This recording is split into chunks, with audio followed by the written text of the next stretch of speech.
It's the 31st of July, 2016, and we want to know, what's the count on the days since dramatic sword fight sign in the League of Assassins headquarters? Is Tim Drake's new superpower the ability to bounce here and there and everywhere?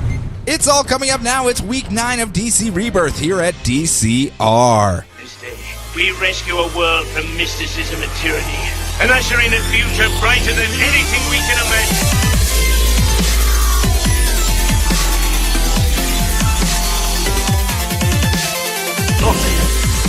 Up in the sky! It's a bird! It's a plane! It's Distress Citizens Radio.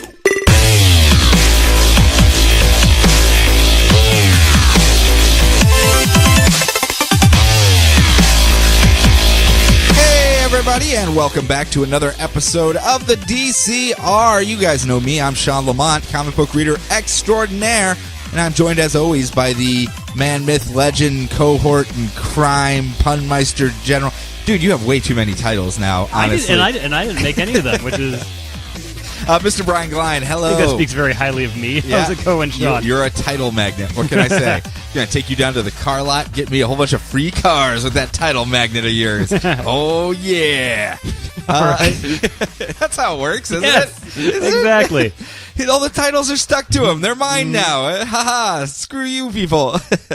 What we're going to be doing here, though, we're going to be talking about some comic books. So, Brian, why don't you give the people some fair warnings? We're going to be spoiling everything that came out this past week in DC's DC Rebirth line. Yeah, week 10 technically, but we call it week 9 because week 1 was just a single solitary book that was released that we bundled in there.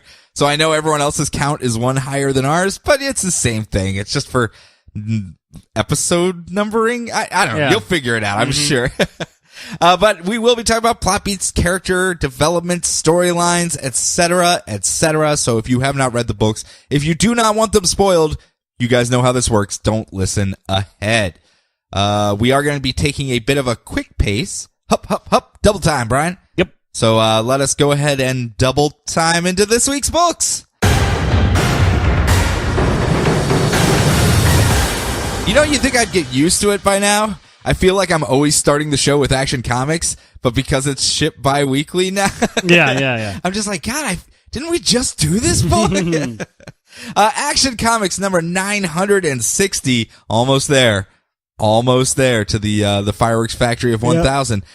We left off last issue 2 weeks ago, whatever, with the mysterious Clark Kent, the one that no one knows who he is because we already have New 52 Superman's dead, and the pre-crisis Superman's been flying around, and he's obviously not that Clark Kent because they're standing in the same place and they don't know each other. So we don't know who he is, but we left off last issue with him about to be smooshed by a raging doomsday in downtown Metropolis. But luckily we pick up right here in this issue with the cavalry coming in. Cavalry's here, love. And Wonder Woman flies on in and flies him to safety. And working together, the two of them, both Superman pre-crisis, Super Dad, whatever you want to call him, and Wonder Woman are able to drive Doomsday back down into the sewer, causing Superman's son John to give a little punch in the air and a hoo-ha, yeah, because he's watching it on TV. But unfortunately, since he's also a super kid, it's really, really loud, and he shatters all the windows and kind of gets the attention of Doomsday, who goes, and just starts trudging off that way towards the farm that's outside of town. And everyone's like, where did Doomsday go? Why did he leave? That's not like what Doomsday does. I mean, he's just a killing machine that's hell-bent on destroying all of the Kryptonian. Oh, crap. And Superman and Wonder Woman go whoosh and fly out to save him at the exact same time that Lois kind of puts one and one together and goes, in the car, John, and they go driving off because it's really Doomsday's only weakness, vehicles. I mean, Yes. he can't get away from them. They're just massive and super powered. But luckily for Lois, she does not have to test the metal of her car against the bones. The metal of Doomsday? Yes, the metal of Doomsday, the bone spikies of Doomsday, because Diana and Superman arrive before Doomsday gets there, and we have like that big moment that both of us have kind of been waiting for, where Wonder Woman meets Lois Lane and sees the son of the kind of older clone of the man that she was going to be marrying and had been dating and was in love with that just died like 3 days ago. Yeah. And I'm like, okay, here we go. Here comes the drama. And she just kind of hand waves it away and goes, no, it looks like it feels true that you guys should be together. And they just drop it from there. And I was like, oh. Maybe they'll pick it up elsewhere. I don't know. Yeah. Maybe Action Comics isn't the place for drama. I suppose. As far as relationship drama. Tomasi's not going to let that stuff fly. No. I mean, someone's going to pick it up. It's too weird of a situation to just leave it lying there. Yeah. Maybe this just isn't the time or place for it, which Probably. I'm just going to hold my breath and go, okay, maybe later. But it's so difficult when we get there and I'm like, here it is. And then they just kind of go whoop right out from under me. Anyway, she goes off to stand watch for Doomsday, Wonder Woman does, while Superman and Lois have a conversation with John, where they subtly hint to John that maybe, just maybe, the bedtime story that they had always told him about how Daddy beat up Doomsday while making the world's largest pizza and delivering ice cream to all the children in the world at the same time because it was such an easy fight. Maybe that's not exactly how it went down the last time. And that little family moment is broken up when Doomsday actually arrives and we hear a war horn off in the distance and we look up to the top of the hill where Wonder Woman is going mano a mano against Doomsday. So it's like, I only made the world's second largest pizza, but I gotta go right now. Yeah. See you later. I do love the fact of that parenting technique where they're just like, well, maybe it's not entirely the way we told you, son. We left out a couple little details, little things, really. My death, I died there for a while. There was a bunch of me's running around, kind of like what's going on right now, honestly. But no, we're not gonna mention any of that to you. It makes it very difficult for you to really believe it, because that has to be weird for a kid too. If you see so many clones of your dad all over the place and you're just like, okay, so we're from a different timeline and there's a bunch of other copies of my dad. How do I know you're my real dad? Dun, dun, dun. It's fun. I never got the whole death of Superman the first time around. And I know when we were talking about it before where we were getting flashbacks, I was like, man, I really hope someone could redo this in today's stylistic ways and everything. And I feel like that's kind of what I'm getting here. Obviously it's different, but less Booster Gold murdering and Bloodwind, but a lot less Double X, lot less Double X and Guardian. Is there such a thing as too much Bloodwind though? I don't know. Is there such a thing?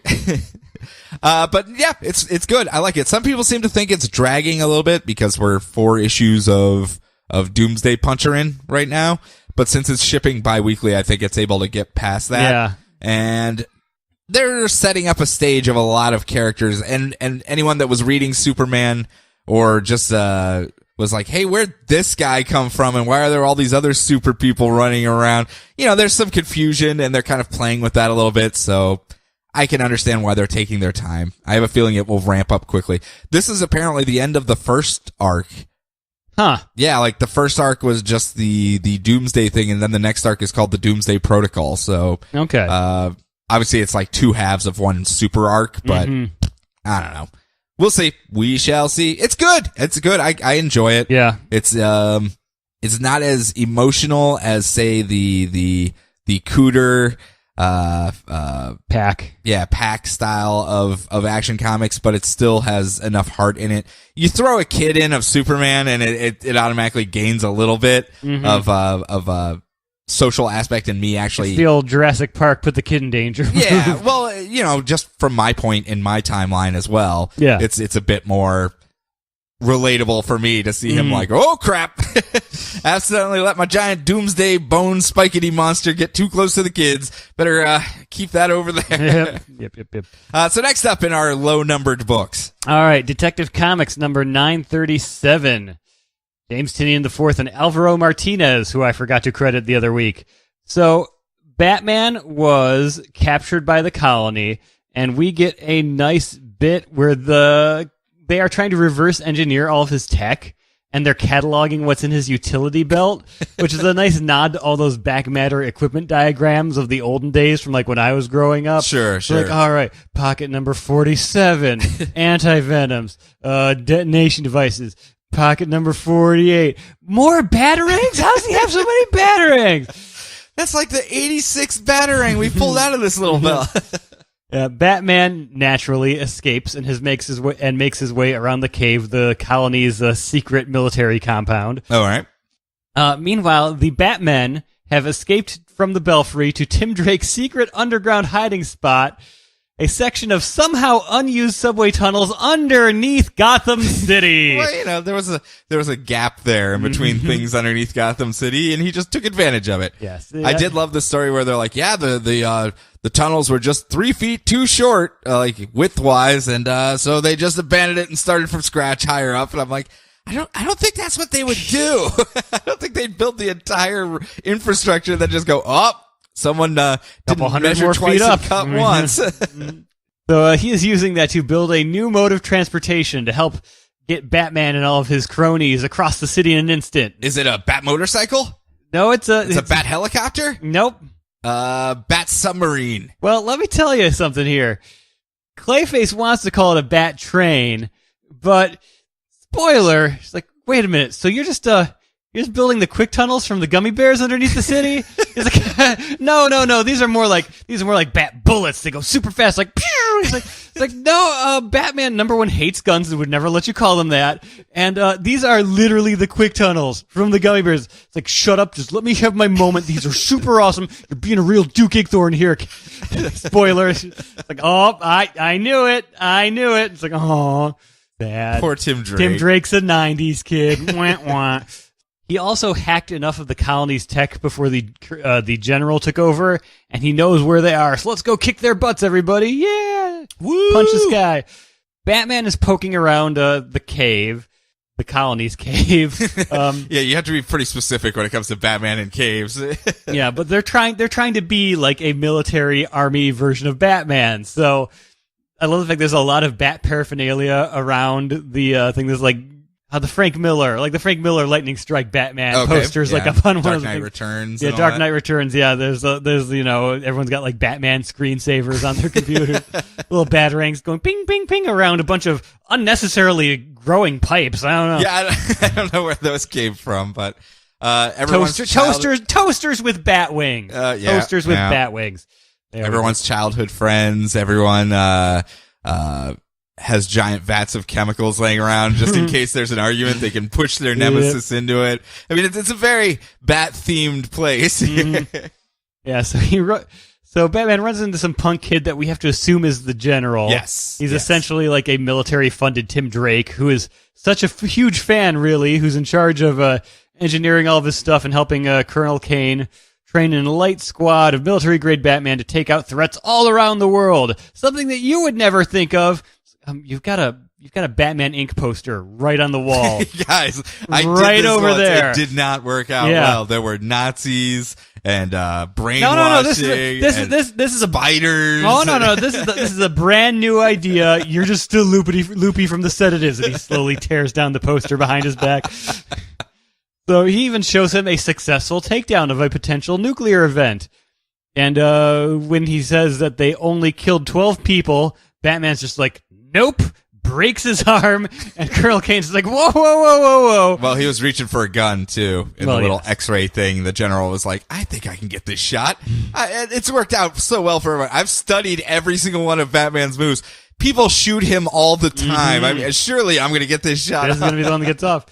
Yeah, so Colonel Kane tries to threaten Batman at gunpoint and explain why his way of doing things is right. But hey, here's Kate and her pals, and they're going to kick her dad's butt. Yeah. And Clayface made a giant clay wall with a face. I don't know what that's supposed to do. I don't know. Were they trying to sneak around like their high-tech military compounds? Like, look, just make a dirt wall. We will hide behind you. They won't notice. Guys, what did this dirt wall get here? And who carved a face into it? Yeah. It's like it follows me everywhere I walk. Surprisingly, this one's coming out of nowhere to be a book I really enjoy, though. Yeah, it's like I would have thought an extra Batman of also ran characters would not have been my favorite Bat book going on. Yeah, I really expected this just to be let's get some of these characters back into the mix and maybe, give them a fresh start, get them some go-go Batman juice to get them a little bit of a nudge back up into the spotlight. Yeah. They're kind of running wild with it and having a lot of fun, and the pace is actually quick. They're not dragging things out that everyone obviously knows from immediately when you saw. It's like the one issue is like, okay, yeah, it's Kate's dad, and then like next issue, oh yeah, it's Kate's dad. Yeah, cool. Thank you for. Let's keep going then. Keep up the pace. Yeah, and for a bi-weekly book, that's got to be a difficult pace to keep if they intend to do that. So I want to see how they pull it off, because they're just kind of going pow, pow, pow. But it doesn't feel light at all. That's the one thing I've noticed with a lot of these Rebirth books. They feel content filled. Like there isn't much that I'm just flipping through and just going, okay, it's done? Oh, okay, I just feel like we just started, but all right, I guess I'll wait 2 weeks and see where we go from here. All of them I've got one of those, but yeah. I know, I'm not saying every single book. I'm just saying the majority of them in comparison to even in the DCU the ones that we keep heaping all the praise on. There's a lot to them. Yeah. So it's good. You get your money's worth. So whatevs. All right. We're going to stay in the Batman universe, though. I'm doing Nightwing. Yeah, you're doing Nightwing. Yeah, Tim Seeley and Javier Fernandez. This starts off with Dick Grayson infiltrating a Cirque du Soleil show to stop a Cobra La La La assassination attempt. Of course. Yeah. So, yeah, it's still Grayson, thankfully. No, this is Nightwing. I'll have you know. Yeah, so after saving the local representative and letting her know that the Parliament of Owls sends their regards, we get a reset of the current status quo where Dick Grayson is no longer working in Spiral undercover to try to take them down from the inside. He is now working in the Parliament of Owls undercover to try to take them down from the inside. Oh, so that's a pretty big change of pace. Yeah. One international covert organization that he infiltrated to take down from the inside, but now he's in a different international covert organization working to take them down from the inside. Yes. And now he's got his spandex back on. That's like a promotion, really. Yes. He's got his spandex back on. He's got his name back. So, yes. So Batman's cool with it, if only because whenever Grayson shows up to bug him at the Batcave, he interrupts Damian training routines, and he always helps Damian win. Yes. Which is just so good. Hey, Batman, is that Don Knotts behind you? What? Punch. Dave's like, take a break, Damian's like, yeah, Cheese Vikings. I hope Cheese Vikings stays around for a very long time. Before he goes off to Russia to meet his new partner and make another elected official pee their pants for the sake of keeping up the Court of Owl's spooky appearances. Fair enough. He stops and tries to have a date with Barbara Gordon. I love it. He's like, I've got to go see Barbara about something. It's like, is that a date? Ooh. It's like, no, Damian, it's not. And then he shows up in his like best Express for Men outfit, and she's there in the Batgirl outfit. Yeah. You said to meet on top of a bridge. How would I not think that this is a superhero thing? Yes. Weep womp. Dick Grayson. She forces him to bring her back a tacky souvenir from Russia, so Dick and Babs are a thing again, which is cute. Kind of. It's still that whole off again, on again thing. Mm-hmm. It's that arm's length relationship that they will never ever get together, but it's just out of reach. Yes. So we cut off to Russia, where he's writing her name on a nesting doll because it's too hard to fit an entire bear in his spandex. His Talon partner, Raptor, shows up and goes up high and kicks the sky, or at the very least, Nightwing's face in the middle of a cemetery.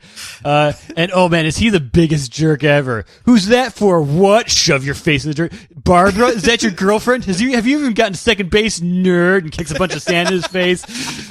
And Dick's just like, who are you? Why are you doing this to me?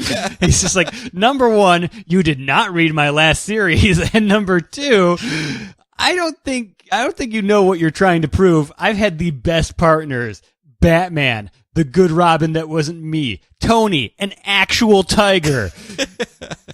And then Raptor somehow manages to kick his butt using his souped-up power glove. It's so bad. And it's all, I'm better than Batman, and I've totally gotten to third base. Kick, kick, kick.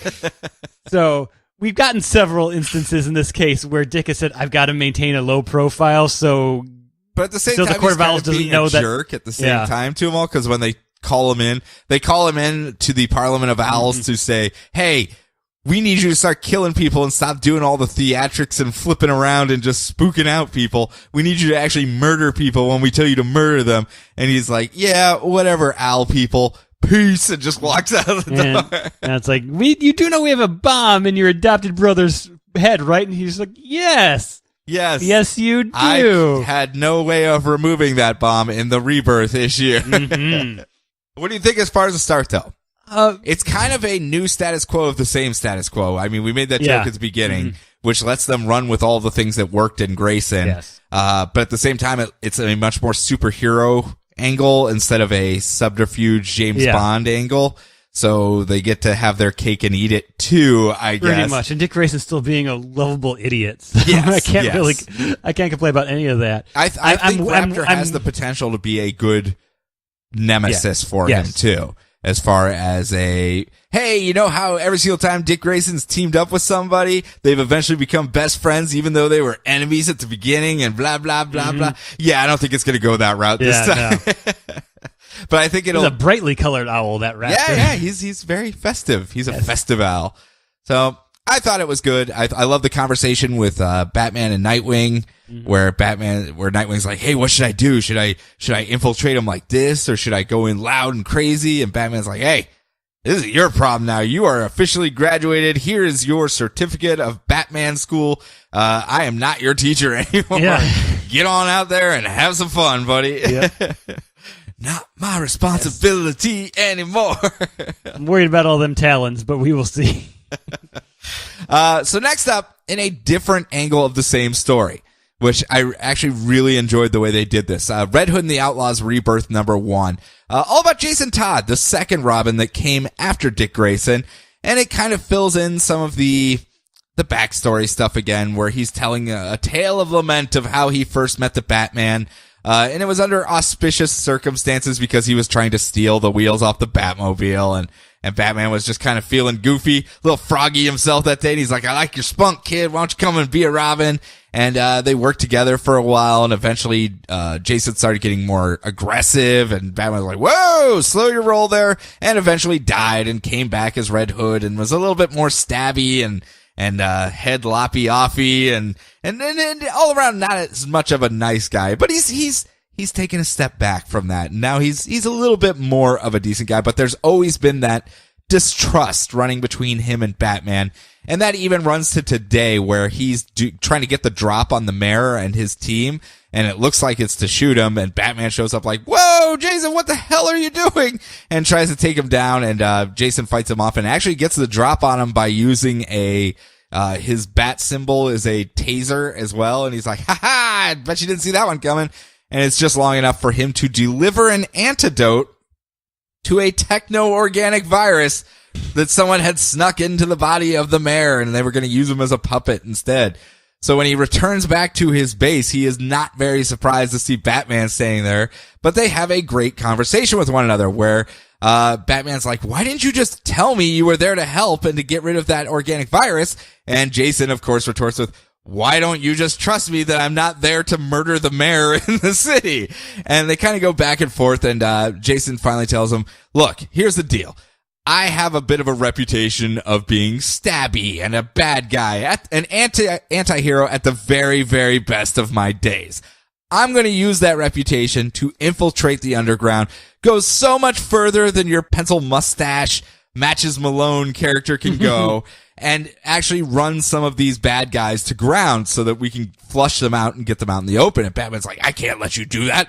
That's way too dangerous." He's like, "You just sent Grayson out this morning to the Court of Owls, and you're telling me it's too dangerous." He's like, well, Grayson doesn't have serrated knives, and he hasn't beheaded anyone that I know of.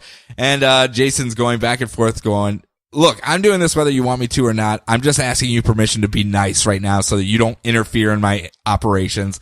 And Batman finally relents, but goes, "If I see one serrated knife, one, I'm coming to bust up your operation." And he goes, "That's fine. That's okay." And Batman leaves.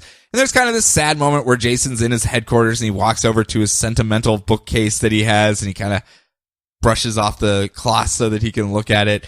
And he's thinking to himself about how I may not be the guy that Batman wanted me to grow up to be, but I'm sure he's going to see soon that I'm exactly the guy he needs. And he's looking at all of the things on his shelf, and I absolutely love the fact there's like a flashback scene of his graduation as an actual Robin, where Alfred wanted to take a picture of them together because it's his first night out as Robin. He's an actual Robin now. And they're like, "Okay, how are we doing this picture?" And Batman's like, "Serious." And Jason's going, "Sexy? Serious. Funny? Serious? And then we actually see the picture, and it's Batman with this big smile on his face as the picture was taken. And Jason's, of course, all happy. And the picture's sitting in front of the Batmobile's tire. And I was like, oh, that's such a cute little shrine that he has to it and everything. There's even a moment where he's like thinking about how Bruce had taken him in. He's like, yeah, he's the closest thing I've ever had to well, that's a little too touchy-feely for my blood. So I'm not even going to say that word.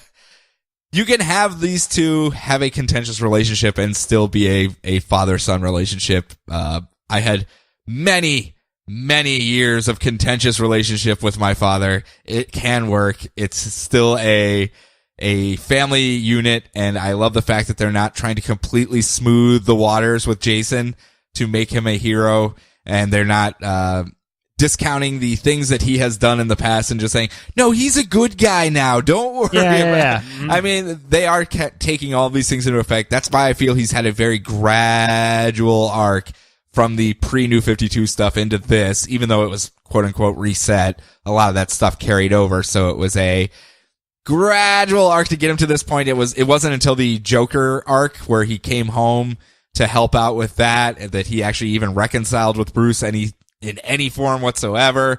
So, I mean, they're baby stepping their way there. That's the way it works, and I enjoy it. I know it's Lobdell. I know what you all say. A lot of people say. And I get it. Teen Titans sucked. Teen Titans sucks so bad. So, when it comes to Red Hood, though, he really gets this character. I recommend it. I say check it out. As far as a Rebirth start, it will make it a very interesting Outlaws team since we already know some of the characters that are on it. Yeah, no actual Outlaws in this book, eh? No, not in this particular issue. It was very Jason focused. And really, he is the headliner. It's Red Hood and the Outlaws, so it should be focused around him. He should be the guiding character for it. But ex-Outlaws are elsewhere, right? We still get to see what like Arsenal's doing somewhere, right? Yes, we do. Perhaps in Titans #1. Oh, is that our next book? That is our next book. Huh, I don't know how you could have planned that. Yes, by Dan Abnett and Brett Booth. All right, so start off with our 8th recap of Wally West coming back, just in case you didn't read the 15 other books that happened. To be fair, already. A lot of them are not Flash related that they've been doing. They did it in the Flash, yes, I'll give you that one. But a lot of the other ones where it's popped up, if you don't read Flash books, you would have never known that happened. So. Fair enough. Now, the whole team of the Titans, not the Team Titans, but a team of Titans. Okay, the Teen Titans or the ex-Teen Titans team?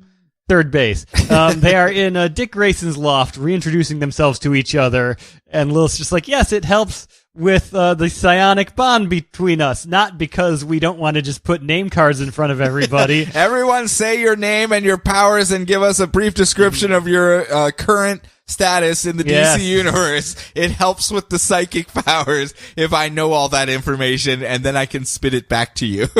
So Lilith, aka Omen, uses her telepathy to try and find out more about the threat, but all Wally can think of is Linda Park, his wife from the other time period, that wants nothing to do with him. And sure enough, it's almost like everyone on the team does like the Saved by the Bell, like woo noises. But meanwhile, Linda, who is not a TV news reporter in this timeline, but a janky superhero gossip clickbait blogger, is going to follow the lead of the crazy lightning man that showed up holding a stereo over his head at Superman's death site. Nice. So the rest of the team try to follow clues from their miniseries to see if Mr. Twister was working for the big nameless threat. So they decide, we're going to go track down Mammoth, the low-level underling from that whole story. Well, first they have to figure out what they want to call this big nameless threat. Yes, they do. Because Tempest, I think that's what we're calling him right now. Garth, right now. Tempest, whatever. Yep. It's like, well, we could, it's like, we keep talking about this big nameless threat. Maybe we could just call him, like Kiklu or something. I mean, that sounds pretty scary, doesn't it? It's like Kiklu. It's like, what kind of name is that? It's like, particularly mean dolphin I knew once. And I'm just like, yes, that is the best. We are so close to getting Fluke. So close. I just want to see him interact with a bunch of dolphins. Let him talk to the fish. Just all of them down there, and it's like him and Fluke playing, like just having a conversation. And all of a sudden, like the jerky Kiklu. Yeah, exactly. Hey guys, what you doing? Put a 6-pack ring on your nose there. What you doing now? Joke about blowholes. I'm Kiklu. What's up, everybody? Peace, deuces, and he's out. So it's hard to throw up deuces as a dolphin, though. They'll figure out a way. God forbid they get an opposable thumb. So Mammoth is working for Simon now, which Donna Troy thinks is just a guy named Simon, which is also great. Yes. But so what's so scary about Simon? Yes. I mean, I heard it was fun. The fun was in the challenge of Simon. I mean, level 7 or 8 or so is where I start to really lose a caring, but I mean, still, it's not that dangerous. But hold off on that Simon guy, because Omen accidentally unlocked something in Central City by poking around in Wally West's mind, and they've got to stop it real quick, because back in Central City, a janky kids party magician named Mr. Hocus Pocus transforms back into his original self, Abracadabra, the greatest magician of all time, the man who made Wally West disappear. Did he saw him in half, too? I don't know. Or is that what he's intending to do now when he says he's going to murder him? I don't know, maybe. Is all of his stuff magic related? Does he just like pull bunnies out of his hat that are, I don't know, purple bunnies or something? Originally his powers were science from the future. Oh, right. But that just looked like magic. But he eventually got real magic from Neron, so who knows what version of this guy we're getting. Fair enough. Yep. He does teleport the kids to the moon just to let them suffocate for a little bit. Yes. And then brings them back. So he's not a terrible guy. He's not a terrible guy. That one kid, while they were choking, did get to take a selfie on the moon. Yes, he did. I did notice that. That was a nice little touch in the background. Well, about to die. Better get this on Instagram real quick. Yeah. It's the only clue we have is the selfie on the moon? Huh. And Captain Adam's photobombing them. What is going on up there? Yes. Oh man, what if in the background on the moon is the clue for who they're actually looking for? Ooh, spooky. Wouldn't that be a fun little thing? That would actually be pretty cool. But speaking of, though, is this what the old Teen Titans books were like? This does remind me more of the Devin Grayson Titans book that I read, where it's just they're all like slightly older pals goofing around and giving each other a hard time. Yeah, this was pretty fun. I actually kind of like this a lot. Yeah. So that's why I was curious. I've never read I never read the old Titans after they were Teen Titans or anything like that. Yeah, I remember the Devin Grayson, Mark Buckingham version that I enjoyed because that was like my time frame. I never read the Wolfman stuff. Sure. So. Well, good. Yeah. I'm glad it's not just the interactions between everyone were very fun. Yeah, everyone felt like friends and not just okay, guys, all of our solo we're a team, books but we all hate each other. Team and like that episodes of Teen Titans Go where they get serious. Yes, so serious. Did you drink my milk? Yes, I drank your milk. But I've always wanted to visit the Sector 9835-2X. Good. I'm glad you liked it, though. I enjoyed it quite a bit. I know we're giving these a little breathing room. This one's a monthly, right? Not every 2 weeks. I don't know. I'm pretty sure it is.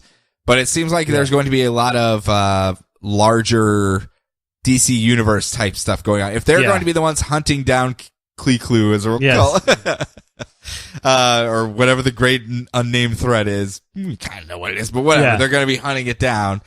Probably a lot of forward momentum will be done in this book as far as grand storytelling for the next event. It seems like they're hunting down the thing that was controlling Mr. Twister and was in that one JLA fill-in. Yeah. And the actual big universal threat that they all think they're really looking for is still off in the wings somewhere for whenever they do you have to have that reveal.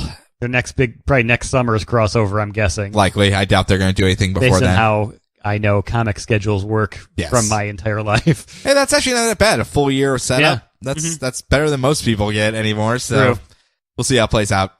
Next up, Wonder Woman #3, last one for this half. Back in the present day, where Wonder Woman is tracked down Cheetah in Africa to try to ask for help in finding out why she's been cut off from her home of Themyscira as well as Mount Olympus. It's almost as if my entire origin is in flux right now, and no one wants to tell me what it is because we're still kind of hashing that out a little bit in the background. But I need some help trying to track down what's the truth. Where did I come from? Why are all these lies surrounding my past? You want to give me a hand, Cheetah? And she's like, no, I hate you. We're enemies. And Diana is going, no, we used to be best friends. We'll get over this whole like arch nemesis thing. And Cheetah's just saying, well, it's kind of your fault. And apparently it's erroneously because Diana keeps saying, no, it wasn't my fault. You turned into a cheetah monster. You stole an artifact and sold your soul to some, plant god or whatever by the name of Kataga or whatever. And they start arguing back and forth, but unfortunately their argument is broken up because the animal tribe worshippers of Katarga are coming looking for blood sacrifices in this particular copse of trees. Really rolls off the tongue, doesn't it? Yeah, it really does. So the two of them go to run away from all of his tribesmen that are trying to get the blood, but they inevitably get caught, and Cheetah goes full feral on one of them and starts literally eating the intestines of him. And one of them's like, whoa, where's my spritz bottle? No, bad kitty. And they end up taking down all of the tribesmen, but then Wonder Woman kind of grabs Cheetah and just holds her tight until she goes a little less feral, a little less intestine nomming instead. Yeah. They do have a thing at the beginning where it's apparently this Katarga had cursed Cheetah and now she's always so hungry and she just needs to eat meat. I need meat. Oh God, I'm so hungry. And that's kind of this curse that she's living in right now. And, it was part and parcel of becoming a cheetah monster, apparently. A lot more than just is fast, looks like Chitara. So. Yes, it is a little something. But, Cheetah says, yeah, I'll give you a hand with your stuff, Diana, but you have to promise me we kill Katarga now so I can get released from this curse and not have to eat some dude's intestines every single time I get angry. Does that sound like a fair deal? And Diana goes, yeah, I guess that sounds like a fair deal. I got no problem killing giant plant animal god things just to help you out. I've killed a couple gods already. Yeah. I'll fill you in on the way. It's been a kooky time in the life of Wonder Woman. It may not have actually happened, but it happened for me at one point, so... But nearby, hunting down warlords and human traffickers in Africa, Steve Trevor and his squad are on the case and they're hunting down who keeps rolling into these villages and stealing people. It must be a warlord picking them up for his child army. Ooh, we hate those warlords. So they roll off into the wilderness of Africa and come across this very mystical thicket of trees and go, is this weird? This is weird. We should probably not go into it. Probably not, but we're going to anyway. God, why do I hang out with you? And then they wander into the trees that close off behind them. And as we see at the very end, when we jump back to them, it is actually the home realm of Katarga, and the general / warlord that they were chasing down is working as a human trafficker to bring in blood sacrifices to the god Katarga. And guess what, guys? Steve Trevor's back on the menu, so they're gonna sacrifice him to Katarga, and surely paths will not intersect and no one will show up to save Steve Trevor. This is it. We're saying goodbye to one of my favorite characters. I'm sure he will not make it to the end of this. You marinate a Steve Trevor in, or do you do like more of a dry rub with a Steve probably Trevor? Probably a dry rub. Okay, because it's pretty salty. Every single time you see him, like his tears every time he thinks of Diana, just kind of gets the salt in there. Steve Trevor, you sad sack son of a bitch. But that's it. That's all of the books we have. I kind of like what they're doing with Wonder Woman as far as the two different timelines that are obviously telling the same story, but from two different points. We're a little early in it for me to see if it's going to work. I just like creative storytelling.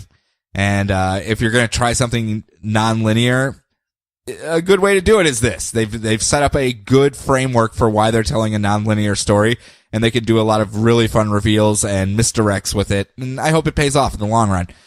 Art is pretty good too. It's really, really good, actually. Who's doing it? Nicholas Scott? Or she does the flashbacks. Yes, right? Correct. This one's Liam Sharp. So okay. we've seen a lot of his stuff prior as well. So he does a good job. Very, very good job. I gotta say, a lot of the art teams are really solid on these books, to the point that it's hard to tell them apart, even from my untrained eye. Again, I'm really bad. So it's not that whiplash of art tone back and forth, and everyone is obviously putting in the effort to try to make it a serious interlinking story without any of those disconnects in it, so that people can just enjoy it for what it is. It's bi-weekly. No artist can keep up with that. I understand that. It's, you have to have the two teams, but they're working very hard to try to mitigate the shortcomings of that as well. But that's it. That's all we got for round one. Brian, do you have any more? Do you have like one or two more books to do? I got Flash. I got Batgirl. I've got Skip. Oh, Hal Jordan of the Green Lantern Corps. The longest title, and you can't find it on your thing. And then I have Harley Quinn number 30 as she's wrapping up this, I guess, run. Dr. Fate number 14 and Deathstroke number 20. I got all the carryovers from pre DC Rebirth, so we'll at least touch bases. A lot of them are their end issues before they close out into their new Rebirth relaunches, so I at least want to get their new status quos down. So hold on a couple seconds. We're going to take a quick break, and when we come back, we will go through those books.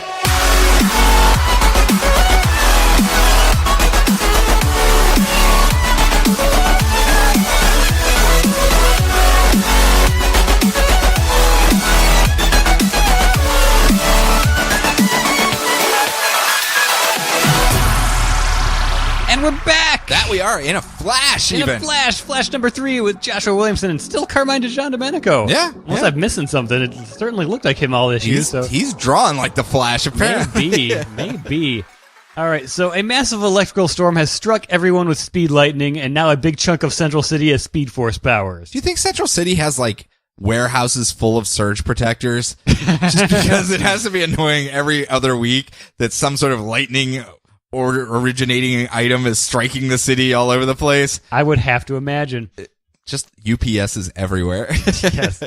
And some of them want to be jerks, so luckily Flash and his Speed Force-enabled buddy, Detective August Hart, who is working as his partner, they're cleaning up the streets. Under the name of Undecided. Yes.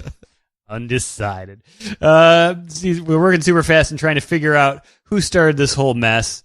They drop them off at Iron Heights and then go check out what's going on at Star Labs, where they've decided to train the law-abiding citizens who got Speed Force powers, making tornadoes by running in circles, phasing through walls, running on treadmills, the whole Megillah. Man, yeah. What's Flash gonna do if they took her job? Yep. She's gonna be homeless Flash out on the corner with a bucket or something. So running this is Dr. Mina Dewan, a former Argus scientist working at Star Labs, and a new recipient of the Speed Force. Well, that works out fairly well. She's trying to figure out everything herself, and she thinks the Flash acted as a lightning rod to draw all the lightning here. Not intentionally, of course. Of course not. Yeah, so August heads back off to the day job and lets Barry stay behind and flirt with her. And there's a lot of oohs going on this week. Exactly. It's like, yeah, you be inspired to be a teacher again.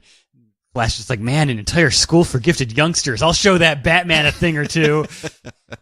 So Mina has the ability to sense people with the Speed Force, so they go to calm down a girl who can't stop vibrating. She's like, oh my gosh, you're like my own Cerebro. I'll be the best Professor X ever. It's like, what are you even talking about? No, don't worry about Batman's going to be so mad. You know who has to be Professor X, though?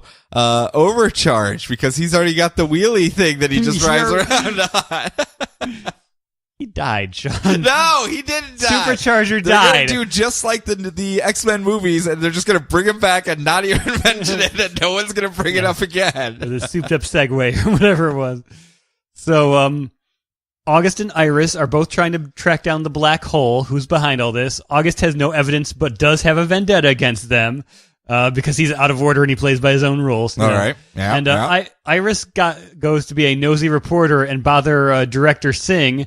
And while she does, Wallace uses his super speed to steal some important files on the black hole for her. So they're deception pals. Yeah, woo! Super fun. He's a lot more likable now that he's actually not being crazy. I'm going to get involved in gangs and do all this other stuff. And it's like, okay, well, now he seems to he's got his speed powers and he's looking for a teacher while his uncle's running around, or his aunt's quasi boyfriend is running in circles around. Yes. Who's going to teach you how to use the Speed Force? Not Barry Allen. He's an idiot. L7 weenie, that Barry Allen. So Flash, drunk with power, trying to show off to the new pretty speed lady, but not yet at the point where he's going to show her how to ditch her lab scrubs and make a skin-tight outfit out of the Speed Force. Well, he's got those laying around. He's got them laying around. Yeah. He decides meet me on top of the bridge. He decides to let out the speed crooks from Iron Heights to teach them how to use their powers, so he just doesn't create a new set of rogues who hate him all the time. Did you see the one panel call of the rogues? I was gonna save it for the end. Okay, but that's yes, fine. We'll wait for it. Yeah. So it's like they didn't hurt anybody. And he's like, "Ooh, Flash, you're so kind. We need to save these prison cells for the real criminals, like marijuana users and people with parking violations." Whoop, dial it back there, Barry. So they go to the cell, and August is already there, but they're all dead. Well, August is hurt, but the bank robbing speedsters are dead because they are all attacked by Godspeed, who has a very white and gold style costume. White and orange mouthless costume, and he knows how to use the Speed Force as a weapon, and he's much better at me than coming up with Speed Force names. Because that's a pretty good one. Yeah. Maybe I should use it at some point in the future, maybe, and come back in time and tell myself Godspeed's a pretty cool name. Yeah. It's like, they're almost all the good speedster names are taken at this point, and he comes up with Godspeed. Come up with a name that's going to be even harder now. Maybe I'm just going to be Fasty Guy or Fast Times at Ridgemont High Guy. Yeah, I don't know. Probably some licensing issues with that one. Quicken Loans? No, that's taken already. Yeah, so, yes. And also, amongst all the fun of this issue, there's just one panel where they're like recapping how everyone got Speed Force powers. There's just one panel where they cut to the rogues in a bar. It's like, everyone's got Speed Force powers now, huh? Maybe we should think about taking a road trip for a little bit. What do you say? New York? Get out of town for New a little York? bit? Yeah. Who says New York? Yeah. I heard Gotham's nice. Yeah. Shut up, Heatwave. That's where you died. Los Angeles just has like Azoriel, I think, maybe, if he's back. Hey, people might like Captain Cold over in SoCal. Yeah, you're right. Just setting up ice rinks for him all the time. He could become Citizen Cold again. Yeah. From Flashpoint, where he was a quote-unquote good guy. Citizen Cold. No cone food truck. Yeah. Make millions! A pretty fun issue, though, as far as all the characters and everything. It is kind of a Barry Allen, like, oh my god, there's way too many speedsters. But it is a little fun having a whole team of people like the geriatric old guys like, I'll run circles around you, Shuddy. Back in my day, we used to run everywhere. Whatever, Max. Wah, wah. Well, I'm continuing on with Hal Jordan and the Green Lantern Corps #1. Yeah, you are. Yeah. Yes, Robert Venditti and Rafa Sandoval. Hal Jordan is back in action as Green Lantern, shaking down toughs across the galaxy, trying to figure out where the GLC went. And meanwhile, Old Man Sinestro takes on the power of the Parallax Space Bug and becomes super powerful Sinestro. No longer crinkly, old, wrinkly Sinestro either. But he's got that white streak. White streak, just so you know that time has passed. Yeah, I mean that's a white streak in someone's hair always means they're a good guy, right? Mm-hmm. And he tells the Sinestro Corps that he's back in charge. It's time to scare the crap out of the universe again. And his daughter Saranic, who had been in charge of the Sinestro Corps and made it a legit space police force, looks at all that's happening and goes, "Hey, wait a minute! I'm starting to feel like you brought me here under false pretenses, Sinestro Dad." And then the GLC pops back into existence after whatever happened in the Age of Oblivion. Edge of Oblivion? I don't know. Edge of Oblivion. And I'm on the edge! Yeah. Remember, there was like all the living songs, on the edge of Oblivion. Mm-hmm. There was all of them, and now you forget. Like, I feel like we have to do this book again so I can remind you each month. Yes, but very, very back to basics. Green Lantern Corps, they pop... Oh, yeah. Yeah, they pop back into existence, and that's like, kind of big. We gotta find Hal. Yeah, that's kind of big. I mean, we all knew it was going to happen because of every other book that's come pop out. Up, Mogo comes back. Yep, everything's cool. Everything's awesome, and they got that city of the people from another universe as well on there. Oh, okay. So that'll be a interesting plot device. But is it going to be Mogo versus Warworld? Looks like it. Looks like it. Warworld. Yeah, but very, very back to basics. If they gave Hal the yellow impurity in his ring, I wouldn't be surprised. All right, fair enough. It's a start. They have to rebuild from scratch. Yeah. They tore Some everything down. Some people may not have bought the Rebirth arc. or couldn't get the Rebirth book, so here you go. Well, they tore everything down in the last DCU era. Yeah. Where it was, we banished all the Green Lantern Corps. Hal Jordan's a quote-unquote bad guy, saving kitties from trees and stuff, but he's totally a bad guy. He's a renegade. And then he's hunted across the galaxy, and now they have to actually rebuild it back into, hey, remember Hal Jordan was a Green Lantern in charge of the Green Lantern Corps, and we were doing all that stuff? Yeah, we have to get back to that now. Yeah. not your cup of tea. I know Green Lantern's like very miss or miss for you, it seems. Yeah. Like you never seem to like Green Lantern stuff, and I don't know why. I don't know. Like even the stuff that is regarded as good, you're just kind of like, I mean, it was fine. It was fine. It's just not your cup of tea. So Yeah, it sort of trailed off after the original Sinestro Corps War. I'm like, that was really good. But wouldn't Sinestro Corps War 2 get you jazzed now? I don't know. Don't sequels always work out better than the originals? Well, it worked so well for Secret Wars too. So I feel like that was a backhanded compliment. maybe Hal Jordan can teach Sinestro how to use the toilet. Maybe. I don't know. Next up, Harley Quinn number 30, and this one's going to be quick and easy for me because it's Harley Quinn, and I'm not going to delve into it because it's a lot of visual jokes and gags and whatnot, and me just trying to say them all is very fun. But it's the end of this run before the Rebirth relaunch, and Harley Quinn is tying up all of her loose ends from the previous run, or instead deciding she's going to add some new ones by saying she's going to take on Nigerian princes who are scamming all of the members of her retirement home that she works at, as well as trying to protect a tree that's about to get knocked down due to development because they're trying to gentrify the neighborhood that she lives in outside of Coney Island. And you said due to while doing Harley Quinn. Yeah, I know, due to. But they're unable to stop the tree from getting knocked down, so she calls in backup from her old friend Poison Ivy, who turns the entire block into a wetland forest instead. And the two of them just kind of laugh and giggle up in the trees while they plan their future vacation together. Because I'm assuming that's what the Rebirth stuff is going to be, her going on gal pal adventures with Poison Ivy. That seems to be what they're setting it up as at the very least. All right. Which, that's a pretty good sell. Yeah, it's a pretty good sell. She's got a glut of back stuff that she can pull stories from, and now they're just gonna walk away from it. So okay, I guess we'll see how that plays out. It's Harley Quinn doing Harley Quinn stuff. If you like the Harley Quinns and the Deadpools and the stuff of that nature and the Pokemans, if you like those things, yeah, it's Harley Quinn. You know what you're getting when you buy it. All right. You get to do your last book. Batgirl number 1. Yeah, I forgot about Hope this. Larson and Raphael Albuquerque. No, you know what? Before you even stop. start, I had made mention before Rebirth when we were going over creative teams that I was like, Raphael Albuquerque on Batgirl?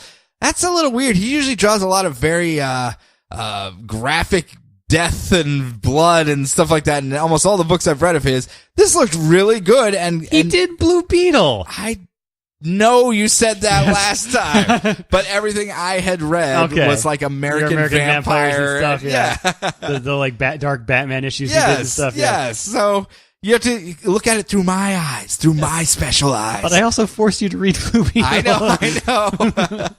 But this is a very nice blend of tone. Yeah, it's definitely, he has grown as an artist. It's not the same exact thing he was doing before in any of the situations. Yeah, it's its own thing. It has a little bit of Batgirl of Burnside, a little bit of the Gail Simone Batman run in it as well, and obviously a healthy heaping of his own path that he's taking, but it feels like an evolution of what's come prior and not just a colors nice and bright and pop. Yeah. Looks like the colorist uses the same Ben Daytop filters I use, which I thought was fun. I feel like I'm not telling anyone anything. Hey guys, Raphael Albuquerque's a good artist. Yeah. I mean, that's really what I'm saying. And stop the presses, everybody. Yeah. All right. So going on, this could easily be Batgirl issue 53 or whatever the next one. It really could. Yeah. Yeah. So Batgirl just started a clean energy company, doesn't need to go to college anymore. She's going to do what the young people do and backpack around the world to find herself. Staying in hostels. Yep. Slumming it. Mm-hmm. Now she's in Japan checking out really cool giant crab statues and really cool dog-bodied demon statues. All kinds of statues. Nice. I want to see if all these things, I want to see if that crab statue is real. It looks amazing. That is pretty cool. Yeah. So she checks in at her hostel, and who should she be rooming with but her childhood best friend? Oh, what a coincidence. Yes. Kai from Chicago, from before she moved to Gotham. He was in trouble all the time as a kid, and this won't play into things later. No, because childhood friends are always the best people, confidants.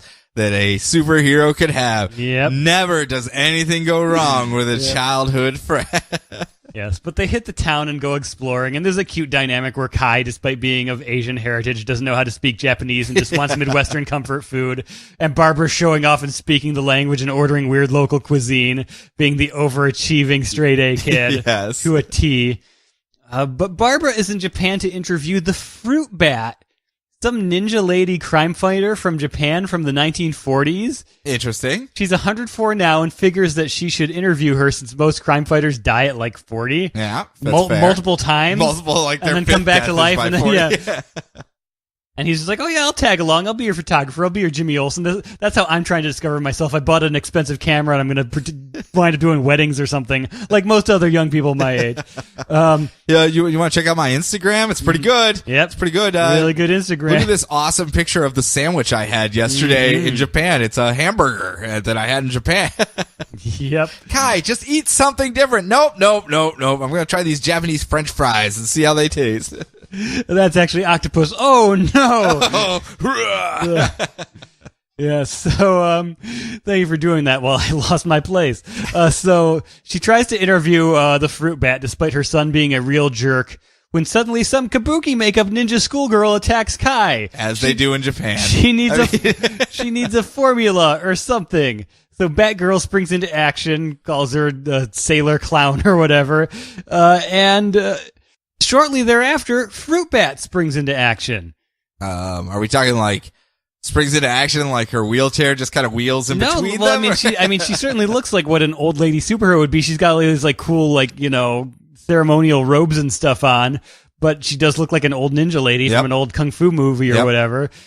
Even though she acts like an old mute lady, she's got ninja skills, and she blocks a knife throw before it even gets thrown. And she scares the girl off and tries to give some wisdom to Batgirl and tells her to find the teacher, when suddenly she has a heart attack. Crime fighting at age 100 might just do that to you. Yeah, it usually isn't very good. Yeah. So she runs off and decides that she needs to keep Kai close just in case she has another childhood best friend problem on her hands. Well, it seemed like just in case she does have a childhood best friend problem. The schoolgirl kabuki clown was also targeting him and asking him for the formula. So whatever it is that's going on over here. Yeah, looks like Kai got himself into some trouble again. That Kai. Yep. So she also wants to go to Singapore because there's an MMA tournament there. And she wants to photographic memory all of their mixtapes of martial arts. Well, yeah, that's what you do. Well, it was funny because the Fruit Bat told her that your future, the teacher is in your future. And then she was sitting on the billboard going, but where is my future? And on the billboard is like the future of mixed martial arts. She's like, well, good enough lead as any. And meanwhile, off in Gotham, a single tear runs down the cheek of Luke Fox.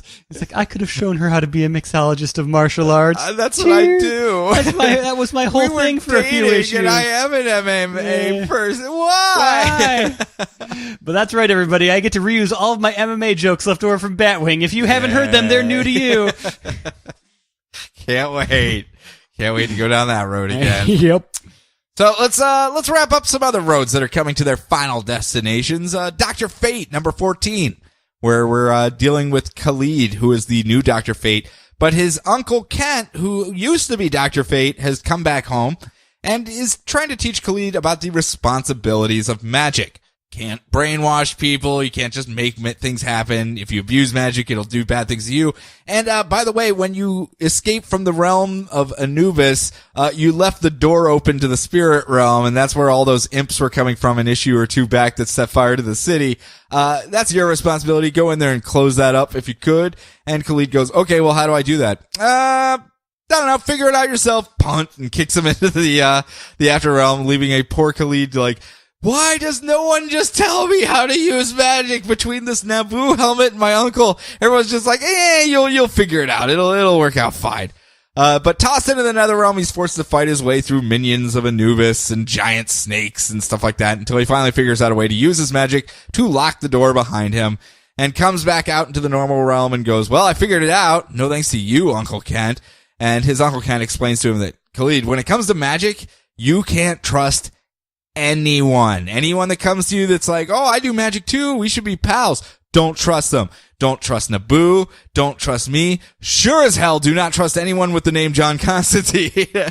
Just, you have to realize you have to be completely self-reliant when it comes to the world of magic, and that's what we're trying to teach you. So, accept the lesson for what it is and don't be a whiny little guy. And he goes, okay, I get it. And the two of them kind of walk off together. But we did get a backup story as well where he joins his family going to an interfaith service between Islamic and Christian faiths who are trying to show solidarity in all of the chaos that's been happening in the world. And when they show up, there's a bunch of protesters outside yelling for them to go back to their own countries. And Khalid realizes that he can't use violence to solve this problem, so he summons up the ghosts of all of their grandparents who come and scold the protesters like, we're from Ireland, come on! And instead all the protesters just go, ghosts! And run off in different directions, leaving cloud shapes of their bodies where they were standing. And Khalid just kind of nods to himself like, yeah, that worked out really good. Pretty good. That was a cute little backup. I quite enjoyed that one. But yeah, it's actually not a bad book whatsoever. It's just, it's off on its own entirely, and it's kind of doing its own thing, but it does feel a little water tready for the last couple issues. Like nothing's really happening. It's just it's training montage issues of Khalid is what we're getting right now, and him learning how to do magic with very minimal threats being tossed at him right now. Like, oh, look, an imp about the size of your hand that sets fires to things. Oh, look, a door that needs to be locked. And all right. Yeah, get in there, Dr. Fate, guardian of whatevers, of law and order. You could do this. Dun dun. But yeah, last but not least, Deathstroke, number 20. My question at the beginning makes a lot more sense in this one, because I'm sure some people were like, what the hell does that mean? Because Deathstroke and his family have sworn fealty to the League of Assassins under Ras Al Ghul, because Ras Al Ghul popped in to save the life of Deathstroke's daughter, Rose. And so they go, okay, fine, we'll work with you and do whatever you need us to do and be part of the League of Assassins. But that lasts all of about 4 pages in this issue, because the first mission they get is to go capture the dead bastards, all the people that have been tormenting Deathstroke and actually were the reason that Rose died in the first place. And what Ras Al Ghul wants to do is enlist them into the League of Assassins, and Deathstroke just goes, yeah, I'm not going to obey that order, and stabs the bejeebus out of Victor Ruiz, killing him. And that leads to the confrontation where Ras Al Ghul shows up and goes, you have betrayed me, Deathstroke. My honor must be defended by way of dramatic sword fight. Now take off your shirt. And Deathstroke's like, well, that's weird. Is that like a ritual thing, that this honor fight? Is that part of it? Do it! Now glue some more chest hair onto your body. He's like, okay, this is a little weird. It was very specific. Now put this Batman mask on. No. Wait a minute. Where are my scorpions, everyone? And the two of them have their dramatic sword fight on the sandy beaches, because they didn't have a desert at hand, so it's the closest they could do. And it finally ends with Jericho shouting out like, enough of this! You lied to us about saving Rose. I realize now it was my powers that brought her back. Our oath was under false pretense. Why don't you just allow us to recant, or I'm just going to kill all of us here. And Ras Al Ghul looks at him and goes, you have besmirched my honor, Jericho! And then Jericho just kind of goes, crackle, crackle, don't do this again. And Ras Al Ghul goes, but this time we can just call it squaresies and we'll go our separate ways. You're released. See you later. Hope our paths don't cross again in the future, because I will kill you in a very dramatic sword fight, Deathstroke. Deathstroke's just like, whatever, you are weird as hell. I'm going about my life. And finally reunited with his family. He knows he doesn't want to drag them into the weird-ass world that he lives in already, and says, hey, you guys go your own way. Don't get involved with this super heroic, super villainy stuff. It's totally not worth it. And he wanders off on his own to follow his own path. One thing of note, the Manu Bennettitis that he was suffering under seems to be wearing off, because he's getting older and getting gray hair again. So apparently once Manu Bennett is no longer playing Deathstroke on TV, the effects pass shortly thereafter. A very, very specific disease. It really is. It really only affects very few people, like some Roman gladiators, if they're still around, Deathstroke, I think that's about it, honestly. Okay. But no, it's every time I've seen Ras Al Ghul, it's me. It's my special eyes again. Yeah. Every time I see him, it's something happens. He teams up with someone. They besmirch his honor. Dramatic sword fight. Yeah. That's literally all he does. I just pictured, as I said at the beginning, that at the League of Assassins headquarters, there's just a sign like, there have been 3 days since our last dramatic sword fight. Here at the, reset the sign, everybody.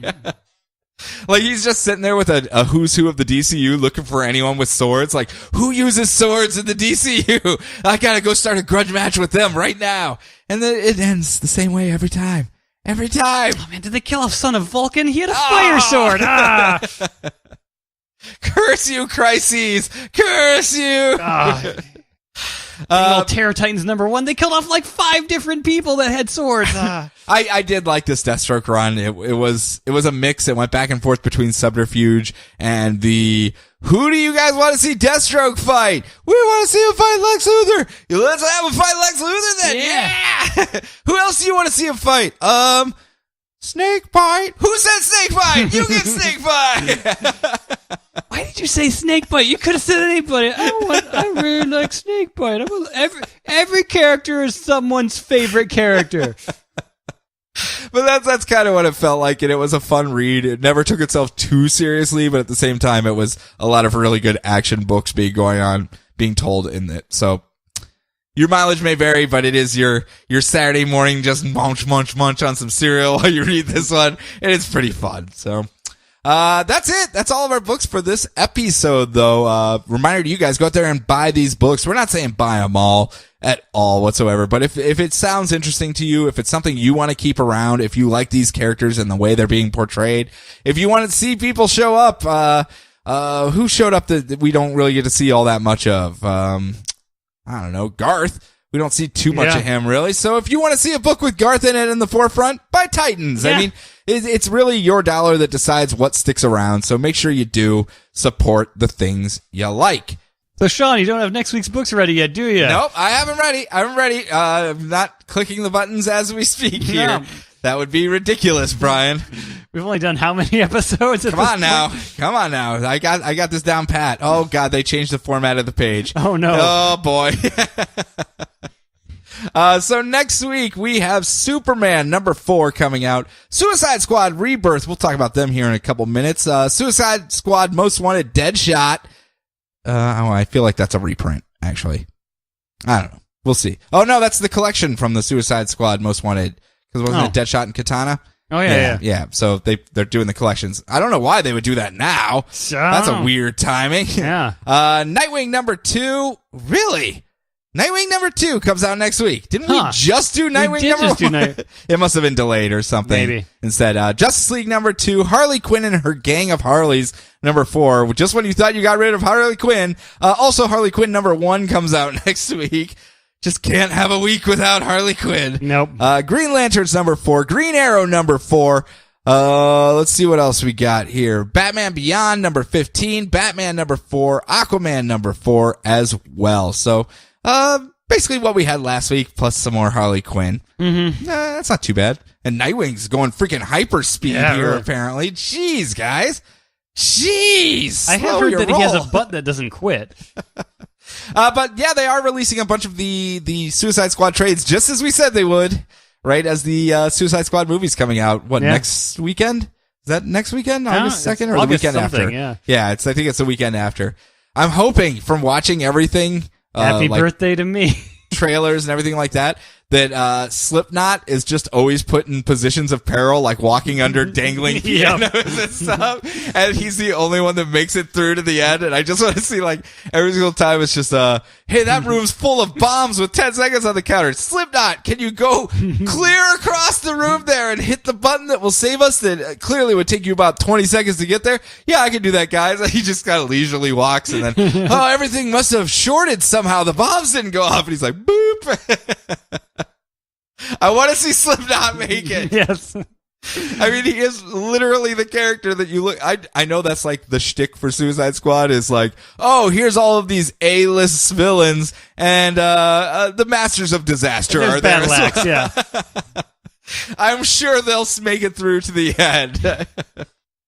Yeah, I do want to see him make it through that. That's my little thing that's going on in my head. But what is coming out this week is the first episode of the Telltale Games Batman. Oh, cool. That I'm jazzed about because I kind of like what they're doing. It's their new engine too, so I want to see if they're able to expand on some of the items. They did add a group method as well where people can vote for options. Like we could put it up on Twitch or something and play and have everyone vote the dialogue options and everything, but I don't trust you people with my dialogue options because my Batman will be like a Fruit Loop running around. I'll have Crazy Steve Batman, as they say on the top of the fourth wall, who's just like being all kooky and stuff. I'm not going to deal with that. I will not have that blood on my hands. So yeah, it's a good month for DC, really. We just had the trailers released for Justice League and Wonder Woman. Did you get a chance to see them? Flash scene looks cool. Yeah, I thought they were doing some fun stuff with it. Wonder Woman's got her junky XL drums, so you know. Yep. That was a great ending to that trailer too, though. That theme is very well done. Yes. So it was kind of like I got it again. Sweet. I think they're doing some good things, though. I think they are. I really do. It's a power time for DC. Yeah, get out there. Suicide Squad has a dangerous level of hype, I think, though. It does. A dangerous level of hype. And I'm like, oh, God, I'm happy to see everyone's jazzed about this, but have we not gone down this road before? Yeah. I think Deadpool had a lot of hype, too, and it wound up being not bad. So. Yeah, that's true. I just, whenever it exceeds a certain level, I just automatically put myself in check, and I go, nope, I'm not going down that road. I'm going to judge it for its own merits and see what it is, and not going to Phantom Menace this one and go in all like, oh God, you murdered my childhood. I am more intrigued for this one than Batman v Superman. All right. So, we'll have to go catch it this next weekend, or the weekend after, whatever it is. So, if you want to contact us, though, you can do so where, Brian? The internet. Yeah, mainly Facebook and Twitter. Yeah. Those are the easiest ways to find us. To a lesser extent, Tumblr. Yep. You're Brian G. Well, I'm the Brian G on Tumblr, but there's a DCR podcast. Is there on other Tumblr. Brian Gs?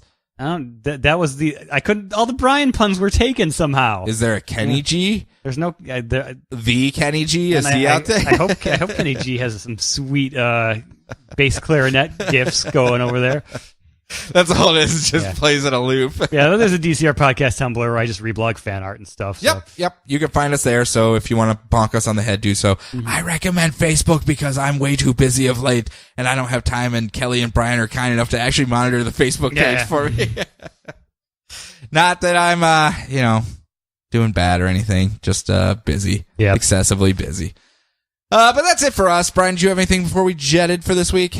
Caught a Lapras and a Gengar. Nice. Yeah. I caught there's that bug that I can't find anything, and I live in the rural areas of Ohio, so it's kind of a worthless game to me at the moment. Okay, gotcha. We're expanding our horizons and visiting new parks and getting our sun fresh air and meeting nice new people. It's no Pokemans are coming to my house, so it's kind of ruining everything. And the 5-minute drive to work between here and my house, apparently nothing in between there either. Okay, gotcha. Yeah. Seems to be it. All right, then. And since those are the only two places I'm allowed to go anymore because of my schedule with work, I don't really get much opportunity. Okay. It's awesome. Right. It's good times. Thanks, Pokemans. You're the best. But yeah, everyone, enjoy your books, enjoy your week, enjoy your lives, and we're going to talk to you next week.